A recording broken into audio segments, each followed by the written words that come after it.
Então, pessoal, beleza? Estou aqui de volta para a nossa segunda aula hoje. E nós vamos falar nessa aula agora de formatação. Formatação do roteiro. Bom, a gente até já chegou a falar algumas vezes sobre esse assunto, mas eu sempre pontuando que a gente ia ter uma aula específica sobre isso, né? Falando de alguns termos técnicos, da estruturação, de transição, de transições. Só que agora é o momento da gente começar realmente a ser mais criterioso nessa questão da formatação. Aquilo que eu disse lá no começo é a receita do bolo, né? Assim, a gente está vendo a receita do bolo e agora a gente vai ver o formato do bolo. Então, enfim, a formatação que a gente usa, a gente segue o padrão universal, digamos assim. Padrão, um roteiro nos Estados Unidos, na Europa, no Brasil, e imagino que, sei lá, num outro país de língua onde não seja de trás para frente nem de baixo para cima, como a China, por exemplo, e o Japão, a formatação do roteiro vai ser sempre essa. Master Scenes. A gente chama de Master Scenes. E o nosso modelo que a gente usa é de um autor chamado Hugo Moss. O manualzinho de formatação que eu mandei para vocês em PDF, na íntegra. Ele não é muito grande. Deve ter umas 20 páginas, imagino. Então a gente já começa com algumas coisas que são assim, capitais, assim. Aquela coisa que é engessada mesmo. Eu cheguei a falar numa aula para trás que o roteiro, ele difere dos seus pares, do teatro, por exemplo, né, de um script para televisão, porque ele tem uma formatação, se bem que com script para televisão ele parece bastante, embora a questão de número de páginas, de break comercial, aquelas coisas todas que nós falamos na aula anterior, interfiram um pouco na estrutura. Mas o roteiro para cinema ele é muito engessado.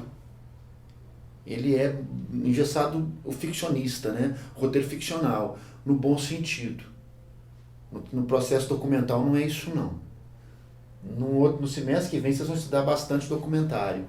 Vocês vão entender um pouco a diferença, bastante a diferença. O documentário, a gente não faz um documentário com um roteiro já pronto, finalizado. A gente faz o documentário, a gente filma o documentário com um pré-roteiro. É como se fosse o projeto.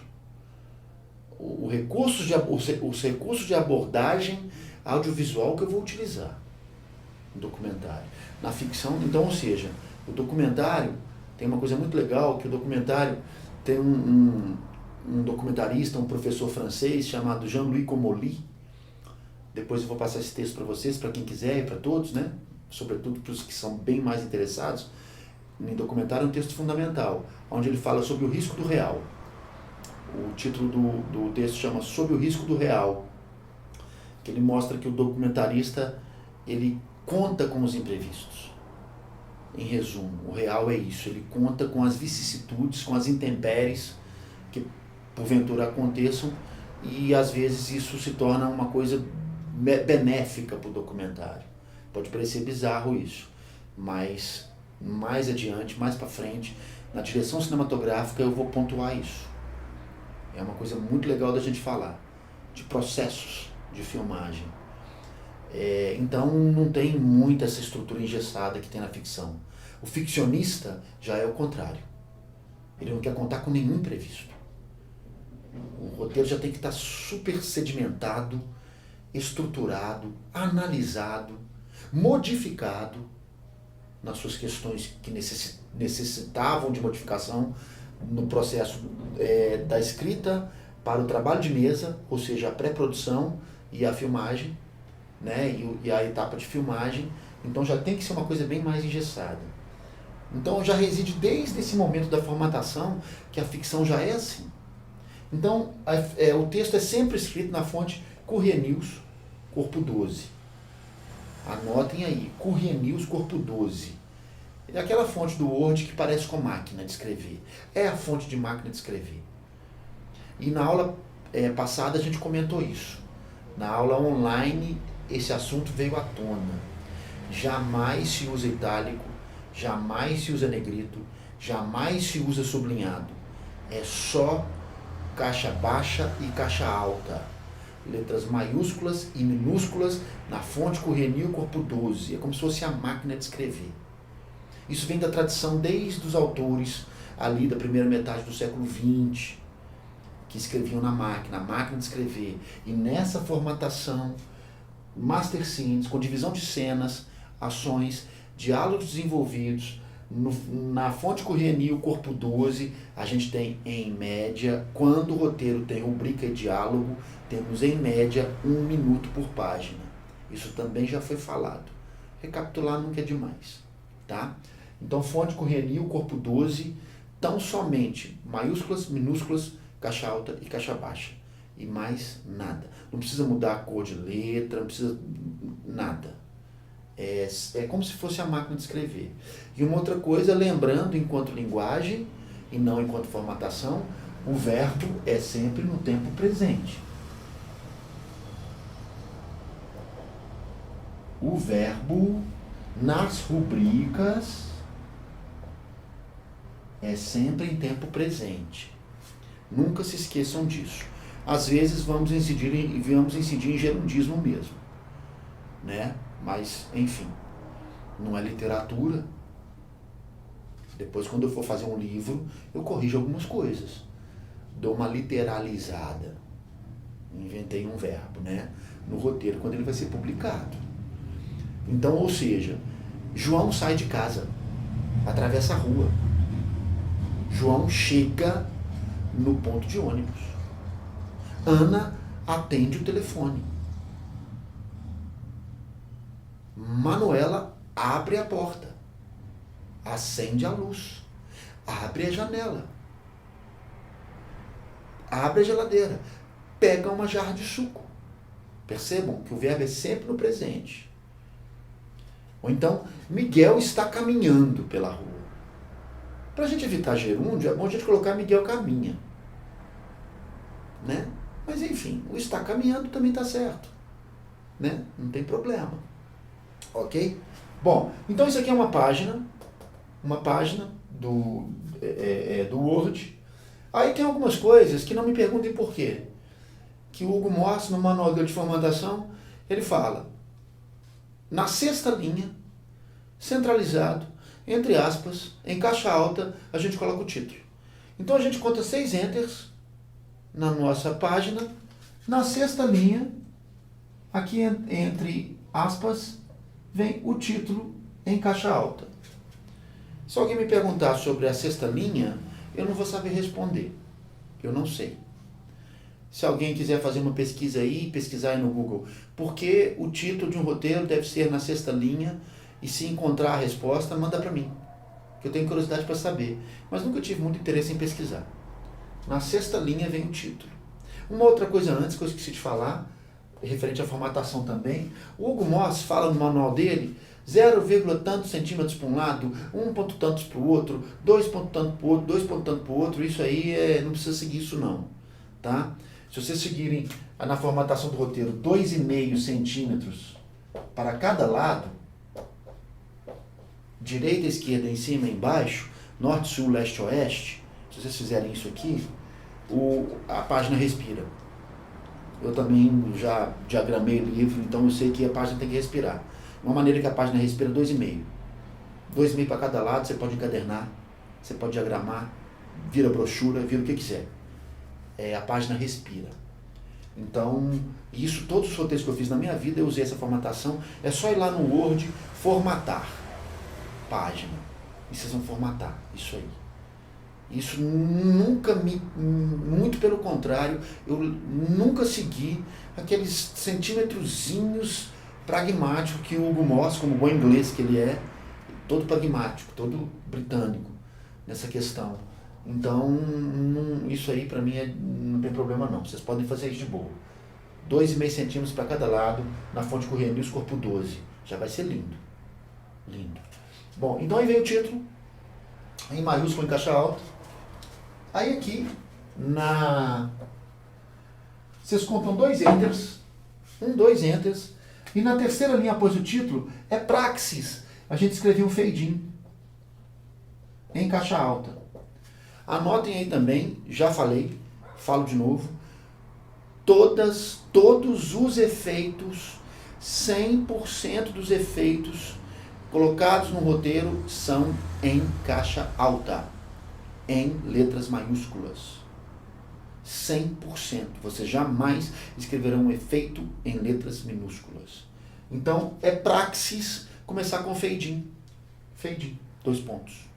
Fade in vem sempre sucedido de 2 pontos, porque fade in abre alguma coisa. Fade in, expliquei na aula passada também, fade in é da tela escura para a imagem. A tela está escura e vai para a imagem.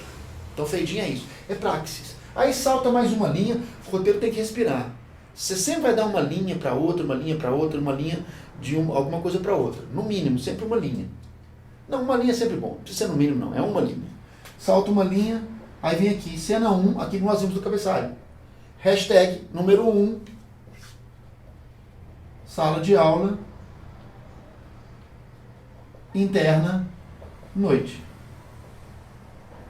É isso aí. Aqui, maiúsculas e tal. Nós já vimos isso, recapitulando. Salta mais uma linha, aí vem a primeira rubrica. Depois aqui vem, numa maiúscula aqui, Ari, o nome de quem fala em maiúscula. Então a gente sempre vai ter praxis. Ah, eu quero encerrar aqui. Aí terminou, aí o Ari fala alguma coisa, aí encerra. Ari levanta-se e olha a janela. Ponto. Aí vem aqui, nós já vimos isso. Corta para. Ah, mas eu não quero colocar corta para. Eu quero dar um fade out. Então, ao invés de corta para, coloca um fade out. A tela escurece. A tela clareou, tivemos a cena, aconteceu a ação toda na cena, a tela escureceu. Aí, depois, quando a tela escurece, necessariamente, vamos ter que botar aqui embaixo, com uma linha de espaço, outro fade in. Porque a tela escureceu, 1, 2, 3 segundos, X segundos, a tela clareou de novo. Então, fade out e fade in. Sempre que tem um fade out, é praxis, logo depois a gente tem um outro fade in, de novo. Mas aí alguém pode me perguntar, mas eu não quero começar o meu roteiro com fade in. Eu quero começar ele, no susto, no sustão. Não coloca. Se você já como autor já tá pensando nisso, não coloca. Eu quero começar com sons. Sabe o que você vai fazer? Escreve assim, ó. Título, vem o título, salta 2 linhas no terceiro espaço, na terceira linha. Tela escura. Em maiúsculas. Ponto. Sons urbanos. Burburinhos. Pessoas correndo. Pânico. Aí vem fade in. Olha, o filme começou radiofonicamente. Através do som. Sonoro. Eu quero começar com um texto, com um lettering, com uma epígrafe. Aí você põe assim, ó, tela escura. O texto surge silencioso. 2 pontos. Entre aspas, o texto que você quer que venha como epígrafe. Mas não quero começar o texto silencioso. Então você põe os ruídos. Ou você põe trilha. Aí, sobre a tela escura, texto, vírgula, texto. Aí vem o texto entre aspas, que vai ser epigrafado, que vai surgir no começo do filme. Percebam que há várias maneiras de escrever a mesma coisa. Já falei disso. Aí vai na mão do autor. Há várias possibilidades para a mesma escrita. A gente tem a técnica, a gente tem a normativa, a gente tem o cânone, mas dentro disso, cada autor desenvolve a sua maneira de escrita. Posso colocar tela escura, texto, ou sobre a tela escura, vírgula, lettering, ou o texto surge sobre a tela escura, dá na mesma, né? Da mesma maneira aqui no cabeçalho. As unidades de ação, tempo e lugar. Cada um coloca na ordem que lhe apetecer. Não tem problema nenhum. Né? Eu aprendi assim, eu gosto assim. Defino um lugar, coloco a unidade de lugar, a unidade de ação e a unidade de tempo.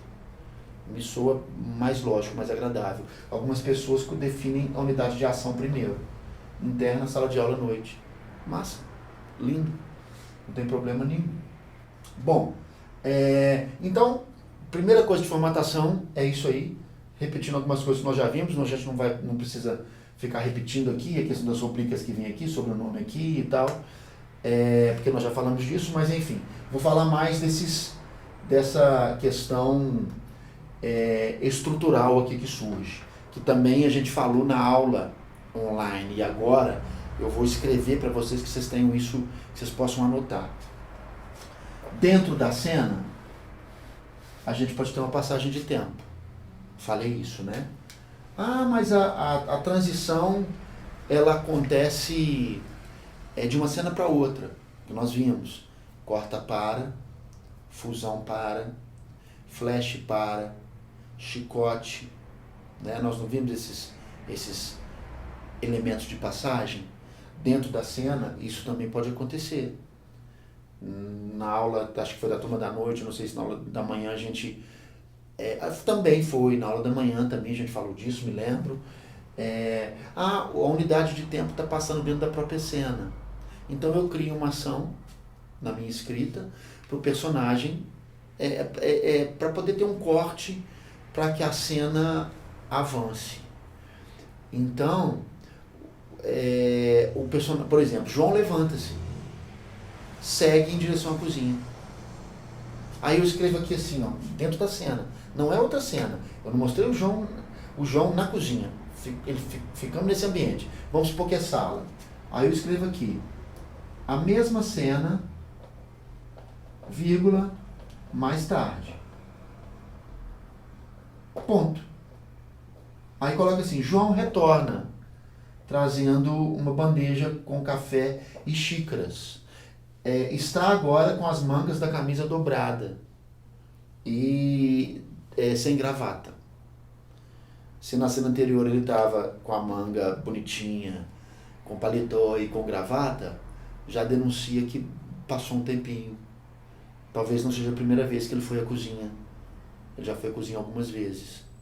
Teve um roteiro de longa meu, Sobre Desejo, que tem uma cena que o cara ele vai na boate encontrar com a moça que ele está tendo um caso com ela. E ela trabalha como garçonete nessa boate, e ela está atendendo, ela fala com ele, você me espera? A última fala dele é assim, você me espera pra gente voltar junto para casa? Ele vira e fala, tá bem, tudo bem, espero. Aí ele acaba esse diálogo, eu coloco na rubrica assim, Laura sai para atender um cliente que chegar ao balcão. Ari a observa, corta para. Aí vamos supor que foi cena 42. Cena 42, fachada da boate, tracinho, carro estacionado, barra externa, barra madrugada. Aí eu coloco assim, Ari está encostado num veículo. Fuma. Observa o movimento de gente que entra e gente que sai. Leões de chácara na porta. Bêbados saindo e tal. Aí eu escrevo assim, a mesma cena, horas depois. Ari permanece encostado no carro, fumando. Laura sai. Aí aproxima-se, beija-o. Laura, demorei muito? Ari, não. Um tempinho à toa. Ele ficou algumas horas lá esperando ela. Bem umas 2 a 3 horas esperando o movimento acabar. E ele, não, foi só um tempinho à toa. Mas por quê? Porque eu descrevi, né? Aí eu descrevi assim, o ambiente agora se encontra mais vazio. Na rubrica eu coloquei assim. Então dentro da própria cena. Eu não queria mostrar ela dentro da boate, numa ação paralela, enquanto ele do lado de fora.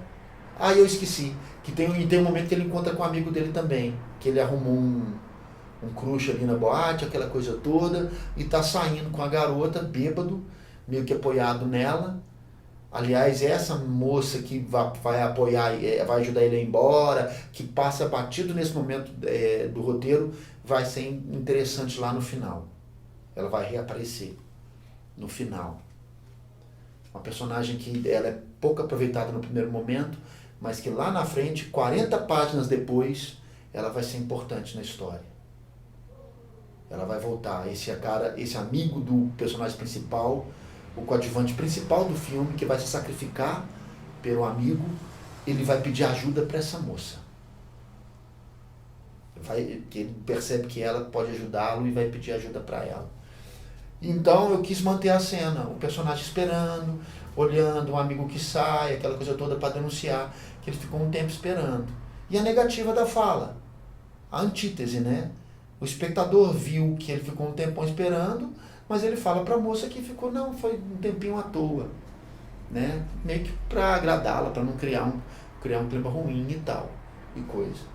Então, enfim, a unidade de tempo pode passar dentro da cena numa boa, tá? Outro elemento que é colocado aqui, ó, do lado esquerdo, que eu falei, na aula passada eu falei dos efeitos que eram margeados pelo lado direito da folha, de quem escreve, do lado direito. Agora, os que têm status que vão para o lado esquerdo. Tela escura. Um outro efeito que a gente pode colocar aqui, tela dividida. Tela dividida. 2 pontos. Aí eu coloco o cabeçalho. 2 cabeçalhos. Olha que interessante. Sala de aula interna, noite. Embaixo eu posso escrever assim, outro cabeçalho. Sala... Não vou tirar sala de aula, vou colocar sala de aula não. Vou colocar sala de estar, interna, noite. E embaixo aqui eu escrevo assim, escritório. Não, desculpa. Vou refazer. Melhor. A gente vai descobrindo formas de escrita e vai relembrando de algumas coisas. Sala de estar. Aí eu coloco uma barra, escritório. Aí eu coloco uma barra interna. Aí uma barra, noite. Eu escrevi aqui em cima tela dividida. Aqui embaixo eu escrevo assim, ó. Do lado esquerdo, na sala de estar, Joana está sentada num sofá.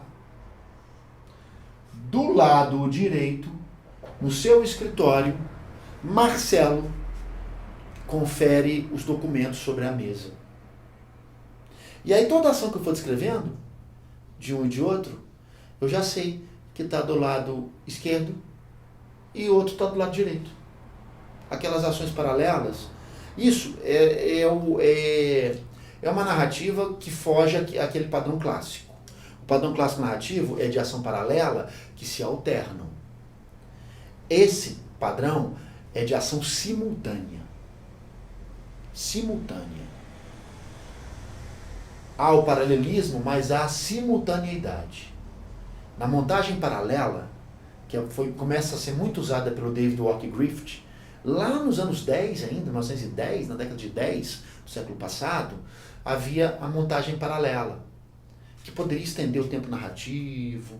É o que acontece, por exemplo, também com a Escadaria de Odessa, do Eisenstein, aquela coisa toda. Então, as cenas que se alternam em sua narrativa. Aqui, nós estamos falando de simultaneidade. A tela é dividida. Tem um filme que se chama Os Imorais. É com a Angélica Houston, a Annette Bening e o John Cusack. Os Imorais. O filme começa, são 3 trambiqueiros. 3 trambiqueiros. Nós vamos descobrir que o John Cusack, logo no filme, e a Annette Bening são um casal, e a Angélica Houston é a mãe do John Cusack. E são 3 trapaceiros. São 3 trambiqueiros filhos da puta. E o filme começa mostrando cada um dos 3 chegando num ambiente. Aí o primeiro é o John Cusack, que chega num carro, ele está indo para uma disputa de corrida de cavalo. Aí ele para o carro no estacionamento e vai em direção aonde tem lá as apostas. E aí ele caminha. A tela inteira está ocupada por ele. Aí de repente a tela se divide. Puff, e aparece eu não vou saber a ordem, não sei, acho que é a Annette Bening. Aparece, ela também caminhando num outro lugar, numa ação análoga, numa rima visual, caminhar, e a tela fica dividida nos dois. Aí de repente a tela se divide em 3, plá! Fica assim, esquerda, centro e direita. Angélica Houston aparece. Ela também andando, numa ação análoga e numa rima visual. Aparece os 3 caminhando. Aí de repente, no mesmo momento, cada qual em sua parte da tela, eles se viram e tiram o óculos escuro assim, e se apresentam para o espectador. Se apresentam para a câmera. O primeiro prólogo do filme é esse. Antes da gente saber do que se trata, antes da gente conhecer os personagens, eles se viram, tiram os óculos e ao mesmo tempo eles se apresentam para o espectador. Se isso é obra do roteirista, ou se é obra do diretor, a gente só vai saber se a gente ler o roteiro. Mas eu achei genial. Porque são 3 personagens que têm uma força muito grande na história. São personagens que têm ali a sua participações capitais na história. Né? O final desse filme é de uma bizarrice, galera. É assim, não poderia acabar bem. Uma história onde tem trambiqueiro, onde é repleta de imoralidade, com esse título não pode acabar bem. Então, enfim, tela dividida pode ser bem interessante. O wipe, tem outro efeito chamado wipe também. O wipe é quando a imagem... aliás, essa tela dividida é uma tela dividida associada com o wipe. O wipe chama-se cortina. O wipe é igual a cortina. Cortina é um efeito que empurra a imagem. É como se eu estivesse falando aqui agora, vem uma outra imagem empurra essa minha imagem, ocupando o quadro, ocupando o que a gente está vendo. Eu nunca usei isso em filme. Nunca usei. Eu nunca escrevi isso em filme. Mas eu imagino que seja aqui. Não do lado esquerdo, do lado direito de quem lê, do lado esquerdo de que se escreve. Cortina, wipe, para lá. Que vem empurrando. Ou para um lado ou para o outro. Ou para cima ou para baixo. Né? Isso assim. Porque quase sempre aquilo que nós falamos também é recurso de montagem, de edição. Tem mais a ver com a edição, né? Do que com a história que está sendo contada. Bom, então tem fade out, fade in, tela dividida, que mais que a gente pode, que está do lado esquerdo aqui, do lado esquerdo de quem lê. Toda hora eu me confundo nisso aqui. Deixa eu apagar tudo de novo aqui. Vou apagar tudo aqui para que a gente possa ver melhor aqui.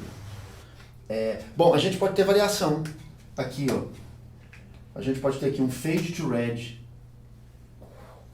Tá, aqui a página, aí a cena vai encerrar aqui, aí eu escrevo aqui fade to red. 2 pontos. Ao invés da tela ir para o escuro, ela vai para o vermelho. Exemplo disso, que já foi falado também, acho que na aula online, assistam ao filme Gritos e Sussurros, do Ingmar Bergman. Gritos e Sussurros, Skignar och Rop, em sueco. Gritos e Sussurros, tá? Ele faz fade to red o tempo todo. Quando ele vai pegar a memória das personagens principais, são 4 mulheres dentro de uma sala grande, aristocrática, no interior da Suécia no século XIX, paredes vermelhas, elas de branco, quase que fantasmas dentro daquele universo vermelho. E a tela e o fade, ao invés de ir para o preto, vai sempre para o vermelho, quando remete à lembrança dessas mulheres, dessas 3 irmãs e da criada e da empregada. Então ele usa isso, uma coisa que a gente chegou a comentar e que vamos comentar imensamente na aula de direção, a maneira como se conta tem a ver com o que se conta. A forma segue a função. Falamos disso desde as nossas aulas presenciais. Então eu repito isso porque isso tem a ver com mise-en-scène. Mas a mise-en-scène ela pode nascer já na fase de roteiro. Seguramente o Bergman escreveu isso aqui, porque isso tem a ver com a linguagem do filme. Então eu posso fazer fade to blue, fade to white. No Orla tem fade to white. Ao invés de eu ir para o escuro, tem um momento que eu vou para a tela branca. Então isso é possível. Nos créditos finais ali, a gente acabou de escrever o roteiro. Terminamos nosso roteiro. última cena, a última linha da rubrica, ponto final. O que eu vou fazer? Fade out. Se lá no começo do roteiro, às vezes 10 páginas lá atrás, 15 páginas lá atrás, 70 páginas lá atrás, 90 páginas lá atrás, eu coloquei um fade in e eu não usei mais nenhum fade out no filme, eu vou colocar um fade out agora aqui. Às vezes eu escrevi 110 páginas com um fade in na primeira página e com um fade out na última página. Encerrou. Se eu coloquei um fade out no meio do caminho, eu necessariamente tive que escrever novamente um fade in, né? Nós vimos isso. Fade out. Aí logo depois vem aqui, vamos supor, para finalizar filme, meio que praxis, música, em maiúsculas. Créditos finais. Créditos finais. Créditos, não créditos finais não, fica redundante. Créditos, porque logo depois aqui, centralizado, salta uma linha, fim. Centralizado, fim. Vem sempre centralizado. Ah, mas eu quero terminar com uma epígrafe. Com textozinho. Aqueles filmes que explicam, sabe aqueles filmes biográficos, aonde conta a vida do personagem e o que aconteceu com cada um com o personagem, com cada um deles, se são vários personagens. Fulano de tal foi preso. Ciclano casou-se com não sei quem. Beltrano fugiu e papapá. Fade out. Fade out. Aí vem texto. Ou lettering. 2 pontos. E o que eu quero escrever. E o que vai vir no texto. Aí depois de tudo isso, posso colocar assim, créditos, música, créditos e fim. Então vai em função de cada história. Né? Da questões de formatação básica, portanto, a base a gente viu aí, complementando aquilo que nós falamos na primeira aula, algumas questões de formato e tal, isso aqui, roteiro Master Scenes para narrow work, para narrativa fechada. Não é uma narrativa seriada. Narrativa seriada tem as suas particularidades, né? Então, enfim, para a gente arrematar o assunto, a gente complementa o que vimos aqui na nossa aula online. Tá bom? Valeu. Abraços.